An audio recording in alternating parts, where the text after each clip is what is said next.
Am I audible?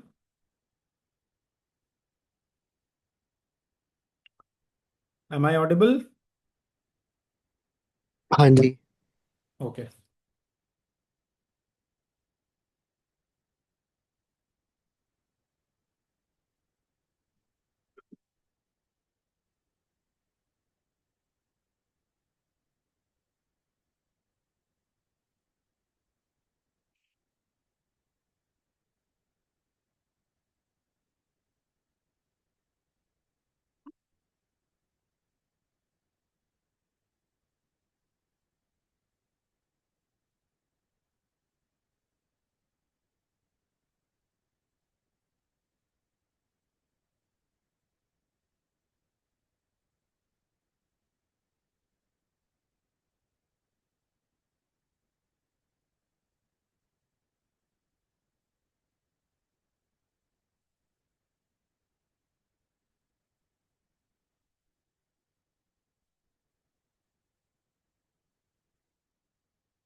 Few other people are expected to join, but usually this is how much we wait.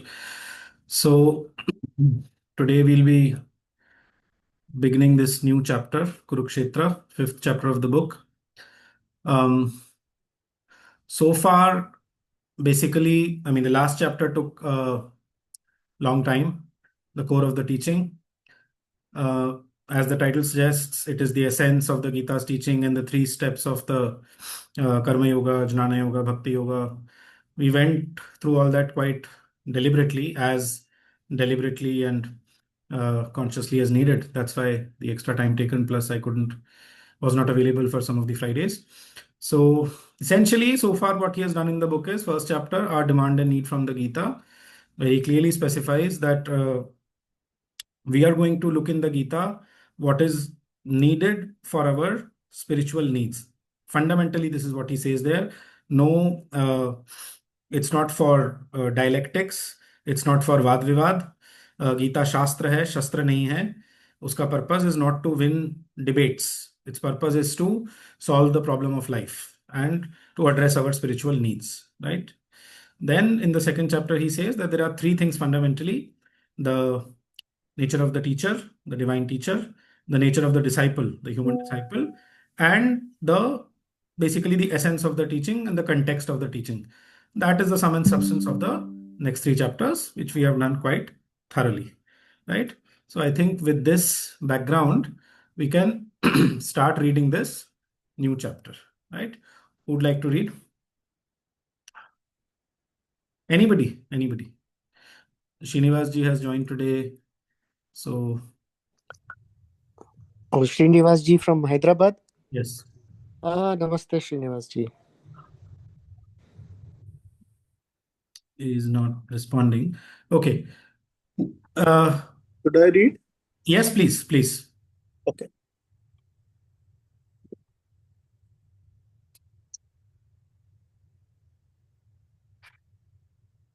Before we can proceed, following in the large steps of the teacher of the Gita, to watch his tracing of the triune path of man, the path which is that of his will, heart, thought, raising themselves to the highest and into the being of that which is the supreme object of all action, love, and knowledge.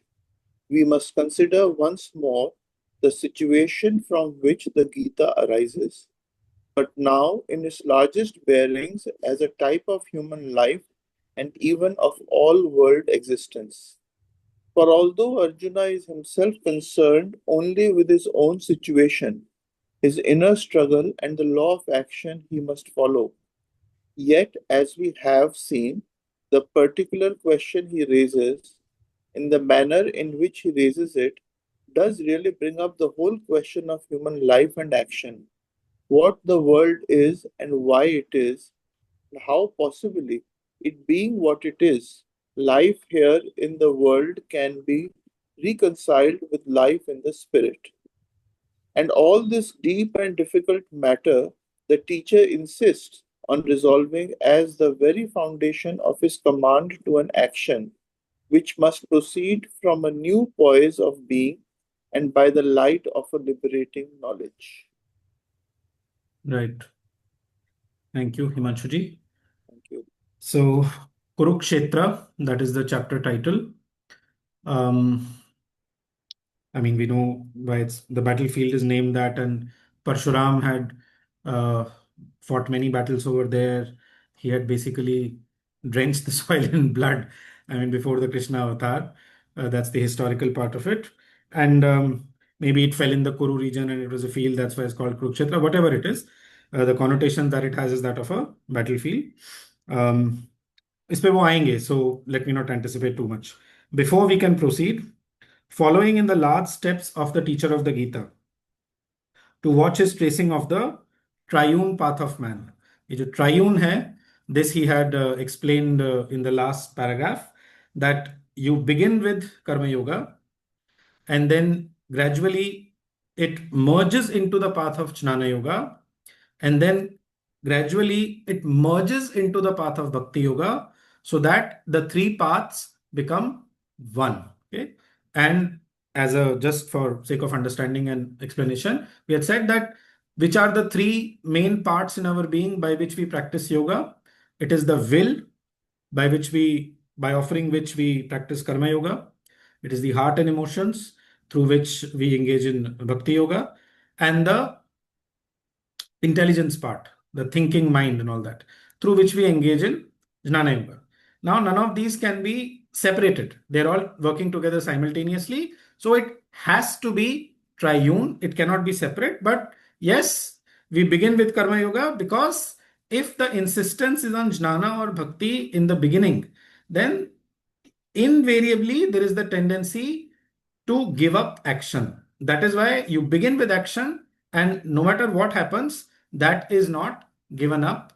This is what the Gita is one of the most fundamental teachings of the Gita. This is how the path is triune. It's not triple, it is triune. Okay, three, which is one. So, this is like the most important word so far in this text, right? In this chapter. Yes, triune path of man, the path which is that of his will, heart, thought, raising themselves to the highest, H capital, the Purushottama, and into the being of that which is the supreme object of all action, love, and knowledge. So, what is the object of any and every action? It is the divine. हम कुछ भी कर रहे हैं, it is meaningless if the divine is taken out of the picture. He cannot be because he is the source. But until such realization, it has to be understood clearly that the supreme object of all action is the divine. Action is not for action's sake or for any other sake. The supreme object of action is the divine, okay, of love and knowledge, the energy of love in us. Okay, what is the ultimate aim of that, of the evolution of that energy of love within us? The divine, so that we can reach that divine love, that unconditional love, that love which is based on perfect oneness. The third thing, knowledge. Clearly, he says in the 15th chapter, Jneyam, this is the word. Abhi verse is slipping from my mind right now, but Sarvasya chaham hridhi sannivishto mattas mitijnanam apohanam cha vedaischa sarvaihi ahameva vedyo. It is me who is to be known by all the Vedas. Vedaischa sarvaihi ahameva vedyo vedantakrit veda videva chaham. And again in the 13th chapter, when the six things are questioned, what is Purusha, what is Prakriti, what is Kshetra, what is Kshetragya, what is Jnana, and what is Jneya, the one thing to be known, the object of knowledge, the supreme object of knowledge. It is the divine, the highest, the Purushottama. This should be absolutely clear, at least I mean for a student of the Gita, right? So, into the being of that which is the supreme object of all action, love, and knowledge, we must consider once more the situation from which the Gita arises. I mean, the nature of the, the battle and everything, basically. But now in its largest bearings as a type of human life and even of all world existence. He will explain why he's using the word world existence here, because it talks about other dimensions, the invisible worlds wherein the Devasur Sangram is basically constantly going on, and all the planes, right? It's very simple, but whatever we can extract out of it. For although Arjuna is himself concerned only with his own situation, his inner struggle, and the law of action he must follow, yet, as we have seen, the particular question he raises in the manner in which he raises it does really bring up the whole question of human life and action. What the world is, this is the phrase, what the world is and why it is and how possibly it being what it is, life here in the world can be reconciled with life in the spirit. Now this, to get past this kind of question and this kind of dilemma, it takes at least as far as my experience and intellectual understanding of things goes, it takes some time. This does bother continuously. This is like a dilemma. It's like a perplexity. It's like a paradox. It's something with just, you can't, kaise, matlab, this world being the way it is, how is it possible to reconcile the moment, basically one starts shifting from the ego-centered consciousness towards the psychic consciousness, because it's a total reversal of values, right? So it's very perplexing. So Gita solves this problem, and it solves it like no other scripture. What the world is and why it is and how possibly it being what it is, life here in the world can be reconciled with life in the spirit. Okay, so you do not lose the spiritual consciousness, and possessing that spiritual consciousness, you function fully in the world. An occasion to remind ourselves that the teaching of the Gita is fundamentally a teaching of Rajarshis. This knowledge was flowing in the parampara of the sage kings. It is given by one Rajarshi called Krishna to another Rajarshi called Arjuna. And I mean, like, umpteen number of times you've said, the idea is never to give up that work and to fulfill the purpose of the divine in the world, no matter what else realization and all you. That is why very, very carefully and clearly, first step is Karma Yoga, and which is never left. It merges into the other two paths. right? And all this deep and difficult matter, the teacher insists on resolving as the very foundation of his command to an action which must proceed from a new poise of being.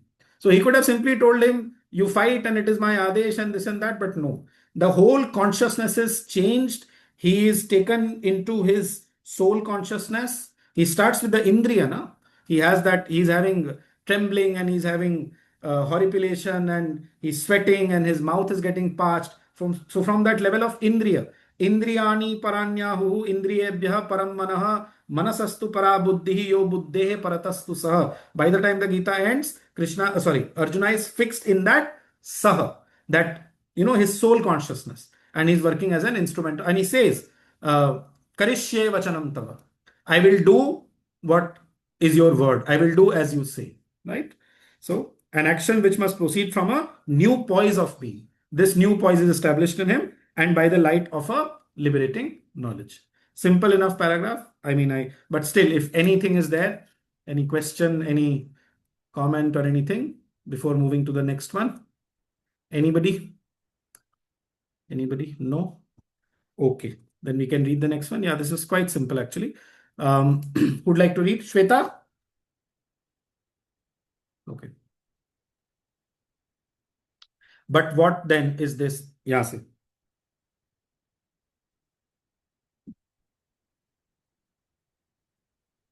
But what, then, is it that makes the difficulty for the man who has to take the world as it is and act in it and yet would live within the spiritual life? What is this aspect of existence which appalls his awakened mind and brings about what the title of the first chapter of the Gita calls significantly the yoga of the dejection of Arjuna? The dejection and discouragement felt by the human being when he is forced to face the spectacle of the universe as it really is, with the veil of the ethical illusion, the illusion of self-righteousness torn from his eyes before a higher reconciliation with himself is effected.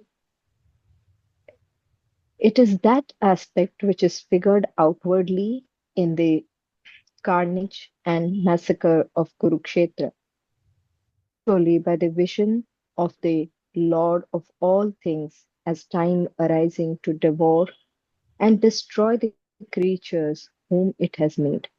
This is the vision of the Lord of all existence as the universal creator, but also the universal destroyer, of whom the ancient scripture can say in a ruthless image, the sages and the heroes are his food, and death is the spice of his banquet.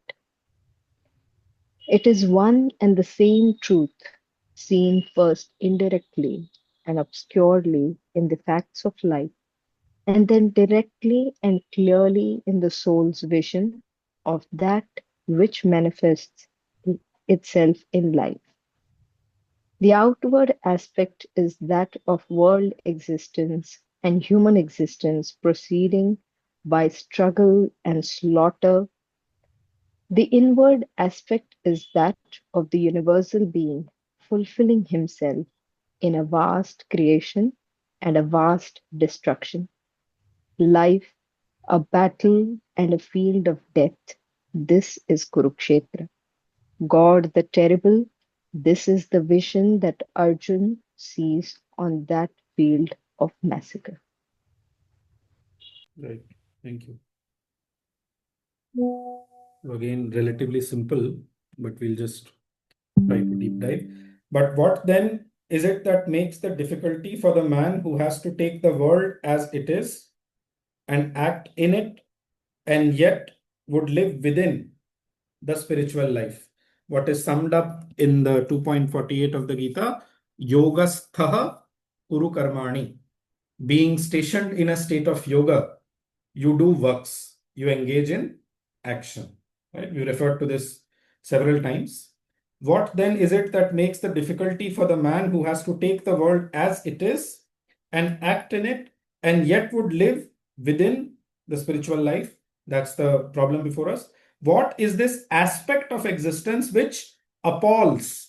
Appalls comes from the same root as the word pale, pila pad jana. Even pila ka wo jo hai na, it's the same roots that way. So that which basically frightens you or appalls, matlab, it's like terrifying, and out of fear and out of that horrendousness of it, you kind of become pale. That is the origin of the word appall. What is this aspect of existence which appalls his now awakened mind? For those students of Sri Aurobindo who have studied the Life Divine, first chapter, what does he say? The earliest preoccupation of man in his awakened thoughts, and as it is his ultimate preoccupation, when the mind awakens. Okay, when that Jagriti comes, till that time we are sleeping and we have not really started questioning the why and how and all that of life. So when the mind gets awakened, appalls his awakened mind and brings about what the title of the first chapter of the Gita calls significantly the yoga of the dejection of Arjuna. Arjuna Vishada Yoga. Vishada is normally translated as depression or dejection, and that is the beginning point for a lot of people. Some kind of setback, some loss or some such thing. It is, that shock basically that makes us question. So it is a similar thing for Arjuna's case here. And, dejection of Arjuna, the dejection and discouragement, here he is saying it in a more general sense, felt by the human being when he is forced to face the spectacle of the universe as it really is, with the veil of the ethical illusion, the illusion of self-righteousness. This can happen in the sattvic ego. I am right, I cannot be wrong. I am doing everything right. I am an ethical person, this, that, or self-righteousness basically. Sattvic ego ka ego hai. The illusion of self-righteousness torn from his eyes. Torn from his eyes. Arjuna was thinking till that point ki I am right in fighting this. But when that self-righteousness is, it's just torn very violently from before his eyes. Right? He has that nervous breakdown, as some people call it, before a higher reconciliation with himself is effected. We all would have gone through some such situation in our lives. Nothing very requiring explanation here. It is that aspect which is figured outwardly in the carnage. Carnage means bloodshed, comes from the word Khan, which means flesh. Carnage and massacre of Kurukshetra. And spiritually, so outwardly by the carnage and massacre, the slaughter, and spiritually by the vision of the Lord of all things as time, arising to devour and destroy the creatures whom it has made. So here the reference is to the 11th chapter. Kalosmi lokakshaya krit pravriddhaha lokan samahartum iha pravrittaha. Verse number 32. I am Kala, and I have appeared here for the Lokan Samahartum, to, devour them in myself. Sri Aurobindo, in another place, it's volume 13, CWSA, he refers to these verses very strongly. The two of them, 32 and 33. Zeitgeist, he's caused the time spirit, these kind of words. So, Kalosmi, just for the power of these two verses, and that will kind of also help to get in the feel of the Gita more. Kalosmi lokakshaya krit pravriddhaha lokan samahartumiha pravrittaha ritepi tvam na bhavishyanti sarve yeva sthitaha pratyanikeshu yodhaha tasmatvamuttishta yasho labhasva jitva shatrun bhungshvarajyam samriddham mayaivaite nihatah purvameva nimittamatram bhavasavya. But mainly the first one, which I recited, 11.32. That vision of the Lord as the all devourer. And it's a very gory vision which is shown. Basically, nothing is held back. Right? This is the vision of the Lord of all existence as the universal creator, but also the universal destroyer. Later on in the book, he would say that it is the Indian culture which has had the maturity to recognize the Divine Mother not only as the beneficent Durga, but also as the terrible Kali. No other culture has had this level of maturity. This is going to say, anticipating slightly, of whom the ancient scripture, here he is referring to the Kathopanishad, 1.2.25. The sages, the scripture can say in a ruthless image, the sages and the heroes are his food, and death is the spice of his banquet. I mean, just try to imagine. In the Gita, the sages are not mentioned as being his food. They are only the Kshatriya, the warriors, the ones who have not followed the side of Dharma. But in the Upanishad, the sages and the heroes are his food, and death is the spice of his banquet. Basically, that consciousness is equal as far as it is concerned, whether it comes to creation or destruction. Samoham, I am equal, he says. Right? Because they are both part of the one process of the unrolling of the evolution. To the divine consciousness, it does not matter. For it, creation, destruction, they are basically equal in that sense, in that height. Of course, it matters. Creation is more Anandamaya, and all that. But fundamentally, it makes no difference to nature, to that ultimate spirit, right? So it is one and the same truth, seen first indirectly and obscurely in the facts of life, and then directly and clearly in the soul's vision of that which manifests in life. So the Vishwarupa Darshan, and he's shown that because he asks for that. Can you show me your Vishwarupa? First, all the beautiful things are shown. All the gods are seen inside him. It is also a very, what should I say, a very grand form, very, very grand. But then after the first vision, then kind of, sort of you can say he switches the channel, and then he shows the gory side of it, the destructive side, which is equally necessary for the universal progress, right? All reference to the 11th chapter. The outward aspect is that of world existence and human existence proceeding by struggle and slaughter. Narsanghar, jisko kehte hain, right? The inward aspect is that of the universal being fulfilling himself in a vast creation and a vast destruction. Fulfilling himself. This is, a necessary part of that process of the fulfillment of the divine in the world. Destruction is equally necessary. Like Mother says about Lord Shiva at one place, unki handwriting mein, I'll share it on the group later on. Shiva, the Lord of transformation.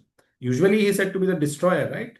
But it is through that destruction that the old forms are destroyed and the new thing comes into being. That is why, I was thinking for a while, why is he called the Lord of transformation? This is why. Because a giant dance of Shiva tore the past. This line is there in Savitri. Easily it can be related to the two world wars and what Europe was, and all those big empires and everything just disappeared. A large extent. A giant dance of Shiva tore the past, right? So, life, a battle and a field of death. This is Kurukshetra. This is the inner war without escape. This line is also there in Savitri. I'll share the reference to that. God the terrible. This is the vision that Arjuna sees on that field of massacre. Yeah. It's very heavy language and very, as he's saying, when you see things as they are. So, but the thought itself is not that profound or dense or needs explanation as far as I can see, at least. Yeah. Anything to share, any comments, any questions, any discussion, or shall we read the next one? No one?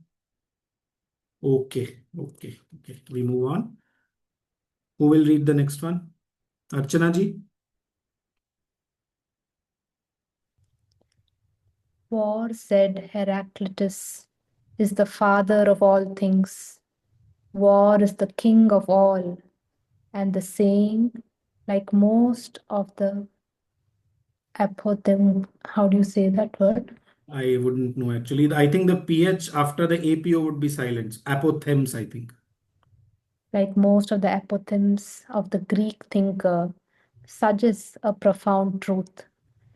From a clash of material or other forces, everything in this world, if not the world itself, seems to be born by a struggle of forces, tendencies, principles, beings. It seems to proceed, ever creating new things, ever destroying the old, marching one knows not very well whither, to a final self destruction, say some, in an unending series of vain cycles, say others.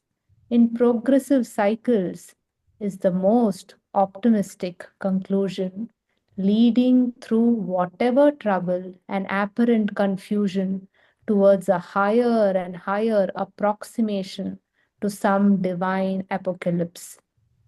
However that may be, this is certain that there is not only no construction here without destruction, no harmony except by a poise of by a poise of contending forces, one out of many actual and potential discords, but also no continued existence of life except by a constant self-feeding and devouring of other life. Our very bodily life is a constant dying and being reborn. The body itself, a beleaguered city, attacked by assailing, protected by defending forces whose business is to devour each other. And this is only a type of all our existence. The command seems to have gone out from the beginning. Thou shalt not conquer except by battle with thy fellows and thy surroundings.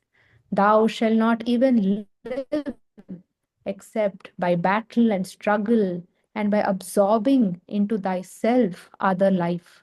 The first law of this world that I have made is creation and preservation by destruction. Yeah. So, very, very powerful beginning to this paragraph. War, said Heraclitus, is the father of all things. War is the king of all. And the saying, like most of the apothegms of the Greek thinker, suggests a profound truth. If I remember rightly, he has referred to this even in the life divine, the same thing. This mention of war and Heraclitus, and he's saying this. And I mean, the best example that comes to my mind right now of this, the medium through which we are meeting, internet.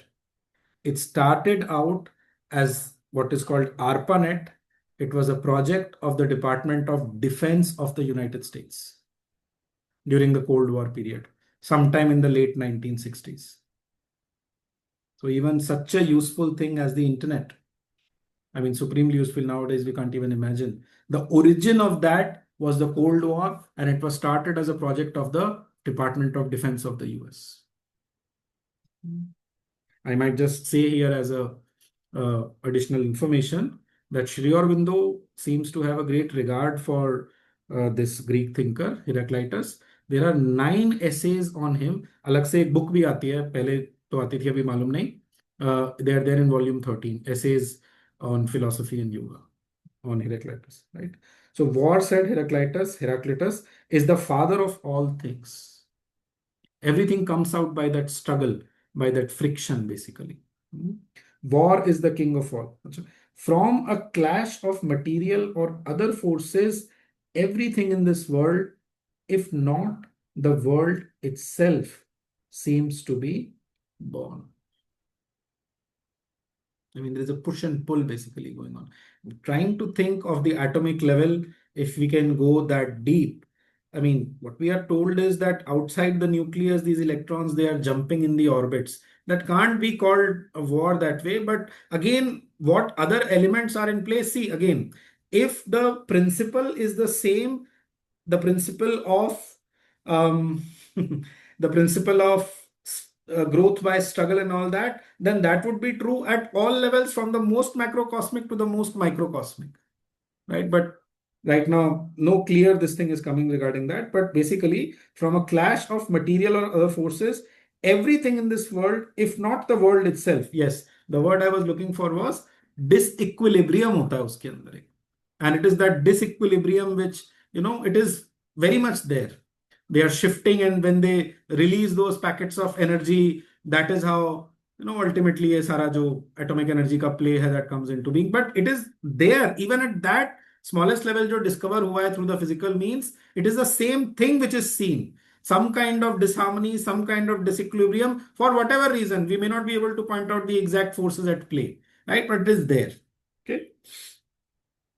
If not by a struggle of forces, tendencies, principles, beings, it seems to proceed, ever creating new things, ever destroying the old, marching one knows not very well whither. Right now, at present, as we are studying how many wars are going on in the world right now, So the latest is the tariff war by Trump. Okay. To a final self-destruction, say some. In an unending series of vain cycles, say others. In progressive cycles is the most optimistic conclusion.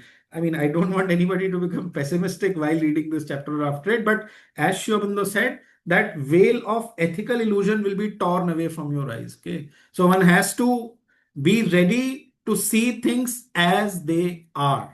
Okay? Even in the Mother, he uses this phrase, the inner warrior who fights against obscurity and falsehood. Sri Aurobindo himself, was in that sense, a warrior in his action and everything. To final destruction, say some, in an unending series of vain cycles, and progressive is the most optimistic conclusion, leading through whatever trouble and apparent confusion, towards a higher and higher approximation to some divine apocalypse.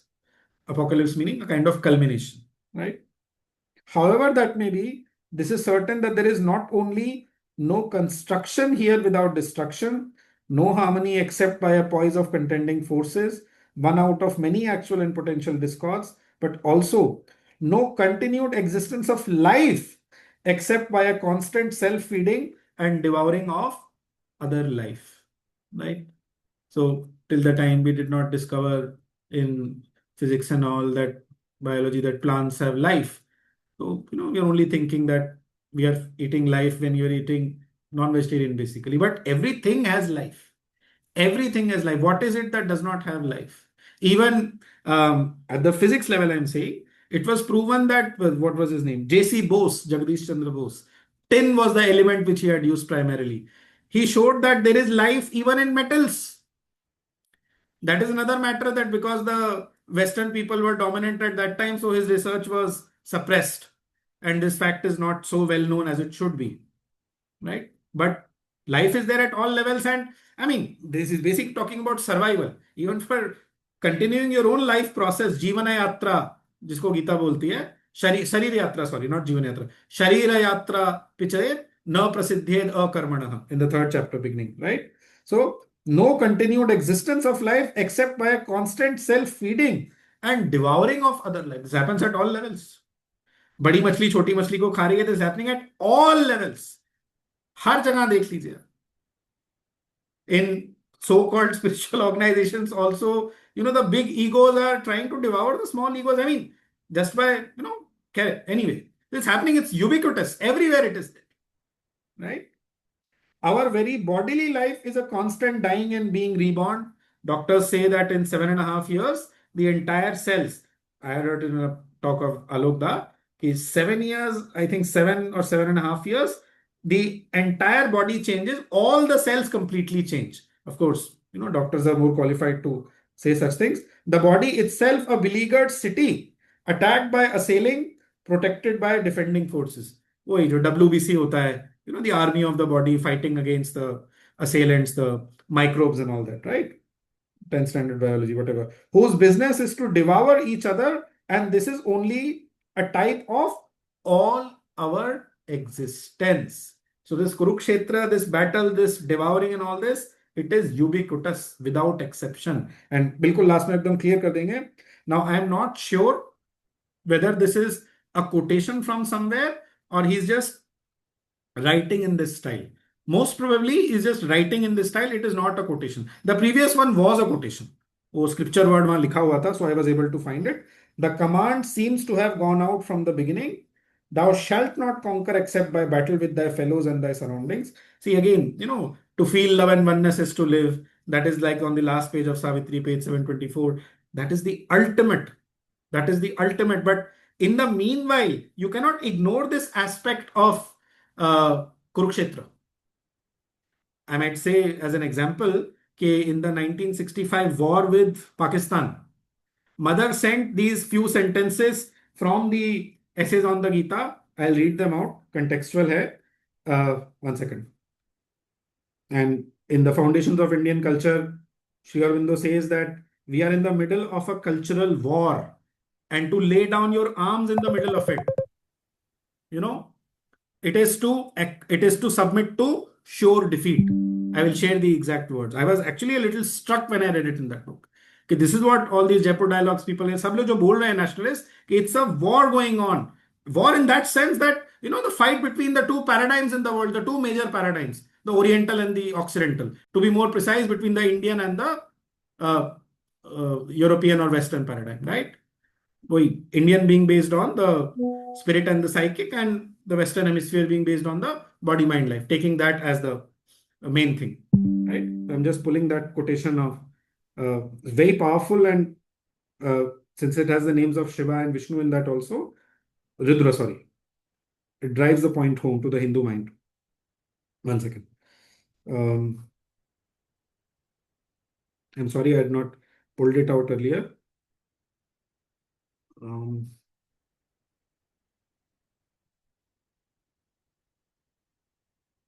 Yes, this is the one. No, this is on page number 386. I'm reading from there. No real peace can be till the heart of man deserves peace. The law of Vishnu cannot prevail till the debt to Rudra is paid. To turn aside then and preach to a still unevolved mankind the law of love and oneness? Question mark. Teachers of the law of love and oneness there must be, for by that way must come the ultimate salvation. But not till the time spirit in man is ready can the inner and ultimate prevail over the outer and immediate reality. Our great Mahatma Gandhi ji, the advice that he gave to England was, oh, just lay down your arms and let Heer Hitler, like that. This was the actual thing which he said to the people of preaching this thing of gospel of non-violence. And imagine what would have happened if they would have, obviously, thankfully, Churchill became Sri Aurobindo's instrument and all that. So once more, yes, Christ, and I'll just continue, but not till the time spirit in man is ready can the inner and ultimate prevail over the outer and immediate reality. Christ and Buddha have come and gone, but it is Rudra who still holds the world in the hollow of his hand. And meanwhile, the fierce forward labor of mankind, tormented and oppressed by the powers that are profiteers of egoistic force and their servants, cries for the sword of the hero. Cries for the sword of the hero. Hero here means the Kshatriya. Sword of the hero of the struggle and the word of its prophet. Page number 386. Right? So I had not thought of reading this before the class, but somehow. So yeah, thou shalt not conquer except by battle with thy fellows and thy surroundings. Thou shalt not even live except by battle and struggle and by absorbing into thyself other life. The first law of this world that I have made is creation and preservation by destruction. So, that trinity, constantly operative.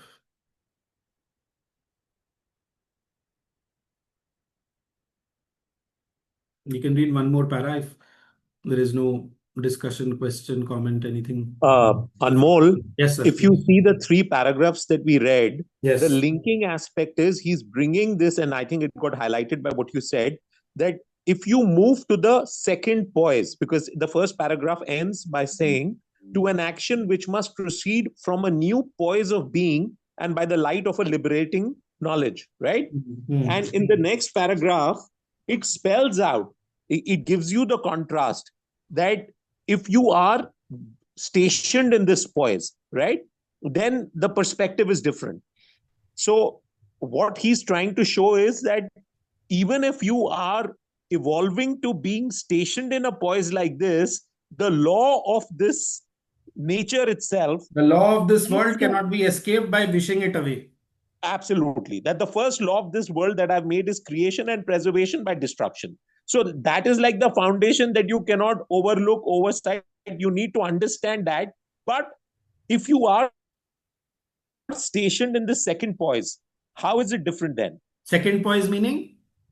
So you see that in the first paragraph, he says, and all this deep and difficult matter the teacher insists on resolving as the very foundation of his command to an action which must proceed from a new poise of being and by the light of a liberating knowledge. So he's saying that it needs to be seen from this poise, right? So that is the spiritual poise, na? So instead of just acting in the physical or material world with no greater vision than that with the physical or vital thing can give you, you are having the spiritual understanding behind it. So you see it as a battle between the divine and the adverse forces. You don't see it as simply a battle between soldiers or something like that. Essentially, that is what Correct. he's saying. That Correct. these are Because in the the second- evolutionary forces which want to take the evolution forward. Essentially, that is what it is. That is what Correct. matters to us. Okay. Because And in the these are second- the retrograde forces. Hitler के बारे में शिवबंधु ने क्या बोला था? That if he succeeds, he will take humanity back by 2000, 3000 years. Correct. Because in the second paragraph, it says it is one and the same truth seen first, indirectly and obscurely in the facts of life. And then this is the spiritual perspective, and then directly and clearly in the soul's vision of that which manifests itself in life. Again, he says the outward aspect is that of world existence and human existence proceeding by struggle and slaughter. Yes. The inward aspect is that of the universal being fulfilling himself in a vast creation and vast destruction. Himself. So he's giving Just you imagine both the... fulfilling himself in a vast destruction. One would wonder what kind of fulfillment is that. But then, that is what you have to rise to that plane of consciousness where you see it all as one action. It is not creation, destruction, or preservation as separate. It is three activities of the same action simultaneously going on. Okay, right. But were you saying something? There was any question? I mean, Yeah, so I was saying that what it seems to be is it's reconciling that this basic, the first layer, as you can say, the way we proceed and we look at life outwardly, it'll always have this destruction aspect. And the law is this last line. The first law of this world that I've made is creation and preservation by destruction. Yeah. This is the outward aspect, but you can evolve to the spiritual poise and the spiritual aspect where you then become a witness to this. And therefore, it doesn't perplex you. Where you see it from that spiritual point of view, that this is how the evolution is happening right now. This is how the manifestation is happening right now. Manifestation mein there are things other than the evolution also. The higher worlds वगैरह जो हैं, there is no evolution really. But you understand this is its nature. And then you consciously become an instrument of the divine to participate on the side of the divine. That is the practical part of it. Got it. Thanks. Right? Okay. So we have around at least 10-12 minutes. Anybody else? Any comment or anything? Otherwise, we can read one more paragraph. No? Dhaval bhai, would you like to read? Yeah, sure. I'll just scroll it up. 1 minute. I have the book, no problem. Okay. Yeah. Ancient thought accepted the starting point so far as it could see it by scrutiny of the universe. The old Upanishads saw it very clearly and phrased it with an uncompromising thoroughness, which we will have nothing to do with any honeyed glosses or optimistic scuttlings of the truth. Hunger, that is death, they said, is the creator and the master of this world. And they figured vital existence in the image of the horse of the sacrifice. Matter, they described by the name, which means ordinarily food, and they said, we call it food because it is devoured and devours creatures. The eater eating is eaten. Wow. This formula is this is the formula of the material world, as the Darwinians rediscovered when they laid it down that the struggle for life is the law of evolutionary existence. Modern science has only rephrased the old truths that had already been expressed in much forcible, wide, and accurate formulas by the apothegm of Heraclitus and the figures employed by the Upanishads. Right. Yeah, beautiful. Yeah, it's very stark. Sri Aurobindo doesn't mince words, as we all know. Okay. Yeah. Ancient thought accepted this starting point so far as it could see it by scrutiny of the universe. The old Upanishads saw it very clearly and phrased it with an uncompromising thoroughness, which will have nothing to do with any honeyed glosses or optimistic scuttlings of the truth. Scuttling basically means to move or run with short, rapid steps. Basically, भागने की कोशिश करना, to try to escape it. Okay. Hunger, that is death. This is a phrase from the Brihadaranyaka Upanishad. It is also one of the older Upanishads. The Sanskrit phrase is Ashanaya Mrityu. Ashanaya Mrityu. Hunger, that is death. Hunger, that is death, they said, is the creator and master of this world, and they figured vital existence in the image of the horse of the sacrifice. I think the Brihadaranyaka begins with this horse wala image. That is how Sri Aurobindo has even translated some of those verses. Matter they described by a name, which means ordinarily food. The word is annam. Okay, so that's why they call it annamaya kosha. Annam is food, and that is how the body is formed, and that is their word for matter. And they said, we call it food because it is devoured and devours creatures. Look at the depth till which they went. Look at their, penetration of thinking. The eater eating is eaten. This is the formula of the material world. You think that in the 16th chapter of the Gita, so it comes, today I have conquered my this enemy, tomorrow I will conquer that one, nothing will remain, I will become the Lord, I am enjoyer, I am this and that. That is how the Asuric Prakriti is described in the 16th chapter of the Gita. But that which is swallowing or eating today, it will itself be eaten in its due course by something that follows it. The eater eating is eaten eventually. Very beautiful. Very beautiful. Beautiful for those who can see the beauty in it. Can be very stark and unnerving for, a consciousness which is not probably ready or mature enough to. It's very stark. So far, whatever we have read is, it can give room for pessimism almost. Very, very stark language. You But you really have to do think it. so? No, it's not.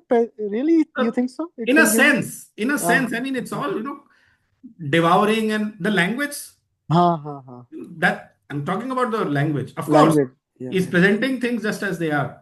Yeah. Also, I'm reminded of a completely opposite verse by Shankara. Aham bhojanam naiva bhojiam na bhokta. Completely opposite. I mean, that he's saying for that neti thing Yeah, neti to thing, free but at the himself. highest stage, right? He's going at Yeah. the, and I this don't think it completely, should be seen in contrast. That is just for to explain his philosophy that I am not this, I am not this, I am that pure consciousness which uses these things as long as it needs to use them. But I am not this. यहाँ पे वो कह रहे हैं कि they knew matter by this word and they called it yeah. Annam because it is like that, right? We'll just finish this at least.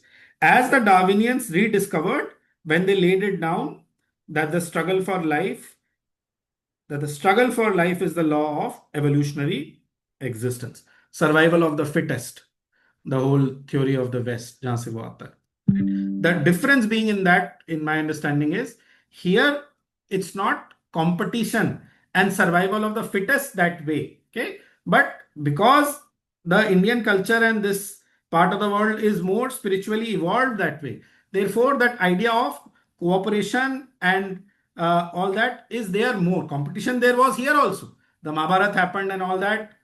Yes, it is there. Survival of the fittest and all that. Yes, there. But the idea of peaceful coexistence and all that, that is also well, far greater than at least it is there in the, and we see it all the time in the world. Sara Western people, they make more weapons and then they try to sell it and then they are trying to make countries bend down to their will by, through their military power and all that. It comes from that basically, the Darwinian thing, survival of the fittest. Essentially, it comes from that. Mid 19th century का जो सारा philosophy है. India, of course, knows better. For it, the idea of evolution, Vishnu Puran में जैसे आता है, it's that of spiritual evolution essentially, not just material evolution, not just Veer Bhogya Vasundhara, survival of the fittest, but and इसमें और आएगा, he'll explain the necessity of this. It will come in a later part of the book. Modern science has only rephrased the old truths that had already been expressed in much more forcible, wide, and accurate formulas, even more accurate. By the apothegm of Heraclitus, war is the father of all things, and the figures employed by the Upanishads. Hunger, that is death.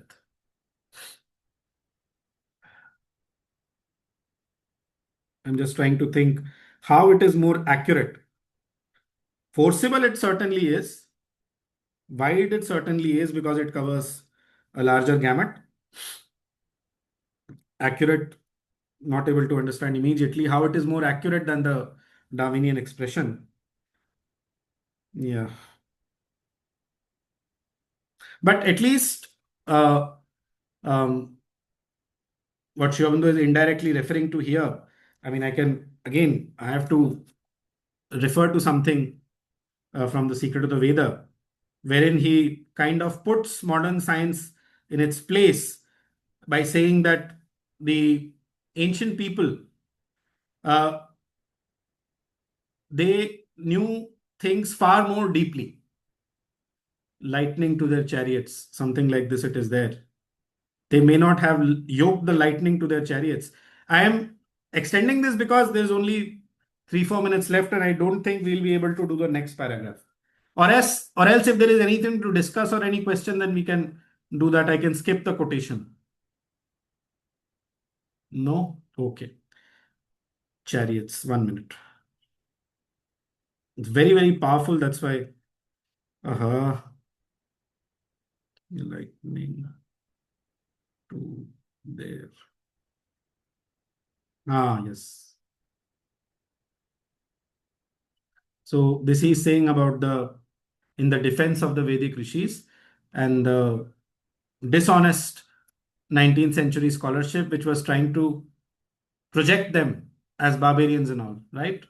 And the gods whom they worshipped as barbarians and all. So he writes, Sri Aurobindo, I'm reading from The Secret of the Veda, page number 491. Okay. No mythic barbarian gods of cloud, sun, and shower are these. No confused allegories of wonder-stricken savages, but the objects of worship now to men far more inwardly civilized and profound in self-knowledge than ourselves. They may not have yoked the lightning to their chariots, means basically employed the power of electricity to drive, your vehicles or whatever, machinery and all. They may not have yoked the lightning to their chariots, nor weighed sun and star, nor materialized all the destructive forces in nature to aid them in massacre and domination. But they had measured and fathomed all the heavens and earths within us. They had cast their plummet into the inconscient and the subconscient and the superconscient. They had read the riddle of death and found the secret of immortality. The rishis proclaim there, Amritaste bhavanti. They became immortal. It's an exact phrase from one of the Vedic writings. They became, Vamadeva ka ek jagah aata hai. I was bound by these 100 chains and this and that, but I broke free and I became immortal. Like that he proclaims. It comes in I think the Aitareya Upanishad, right? So they had they had read the riddle of death and found the secret of immortality. And nowadays, today we are sometimes, I mean, in the Indians, even they are questioning whether even rebirth is there or not. That is the extent of the fall of the spiritual level in humanity as a whole compared to those times. Of course, it is on the upward curve and it will be recovered. And better than that time now, because the supramental power is at work, but they had sought for and discovered the one, Ekam Sat Vipra Bhavada Vadanti, right? And known and worshipped him in all the glories of his light and purity and wisdom and power. The main thing that I wanted to refer to was, why I read this was for this reason. Men far more inwardly civilized, more forcible, wide and accurate. So it's just the arrogance of modern science or modern knowledge that thinks that they know everything. And I'm talking particularly about the European knowledge of the 19th century, all science, and basically poo-pooing all this Vedic knowledge and saying, and of course it was driven by a vested interest. It was all for just to propagate the colonial project further, nothing else. So we've almost completed 1 hour. Any comments, any questions, anything, any sharing by anybody? Otherwise, we can close for today. Anmol, here it said matter as food. It Yes. basically said that's what our scriptures, and therefore the Annamaya Kosh. Just Yeah. wanted to ask you that this whole concept of food, the way In we South do India, it with our... I've heard that rice is still called annam in some places. It's still called. Right. Yeah. So- Sorry, tell me. I was just. Yeah, you talked about the conflict of tariff wars, etc. I just wanted to ask you that this GM or modified food and modified, the way they serve their cattle, does that have an impact to the way we, after it's consumed, because it says what is eaten in this food chain? Or do you feel that it's just like genetic is a technology and it doesn't really have that kind of an impact? It cannot not have an impact. There will be a difference made. But I mean, I would probably venture to say that humanity tweaking with these things without having the deeper knowledge of what the repercussions will be is one of the reasons why we are having, even things like cancer so much. I would venture to say this. This is all I can say from my commonsensical understanding. More than that, I do not know and I have not thought about it. But this is, very, very superficial and broad way. This is what I can say. That you are playing with nature, but you are not having that spiritual, that deeper thing behind nature. Same is the case with environmental wala jo hai and everything. Basically, not respecting the fundamental, structures of nature. Trying to play God with it when you don't actually have the wisdom of God. You're only having some kind of power, but not the wisdom. This is what I feel. But I'm welcome to hear other people's comments. Anmol, you had Yes. mentioned the example of the horse from the Brihadaranyaka. Yeah. While we were discussing, I just pulled up, I'll just read a few sentences on it as an elaboration of what came out. Okay. Yeah, wonderful. Please. in Brihadaranyaka, a cosmic sacrificial horse representing the entire universe and the cyclical nature of time and existence is there as a reference. The Okay. text uses this horse metaphorically, identifying its different paths with various aspects of the cosmos. The body of the horse symbolizing a ear in the material universe, the head, the dawn, the eyes, the sun, the breath, the vayu, the mouth, the fire, and it goes on to describe various parts of the horse, and it associates it with the universe. And it finally says the purpose of this elaborate metaphorical imagery is to guide meditators to understand the cosmic significance of the universe and to foster the knowledge of the Brahman through the symbolic representation of the cosmic being. Okay. This you are reading from the Sri Aurobindo's volume? No, I'm not. This is from the Google reference. Since you Acha. said Brihadaranyaka, I just did a Okay. search on it and some Okay. idea of what it stands for. So I remember reading this translation by Sri Aurobindo somewhere in the 18th volume. हाँ मिल गया. I'll put this on the group because already the time is over for sessions today. Just 1 minute. Dawn is the head of the horse sacrificial. The sun is his eye. His breath is the wind. His wide open mouth is fire. The master might universal. Time is the self of the horse sacrificial. Heaven, yani ki the sky, heaven is his back, and the midworld his belly. Earth is his footing. The regions are his flanks, and the lesser regions their ribs. The seasons his members. It goes on. It's slightly long. So I paste this on the group with the reference.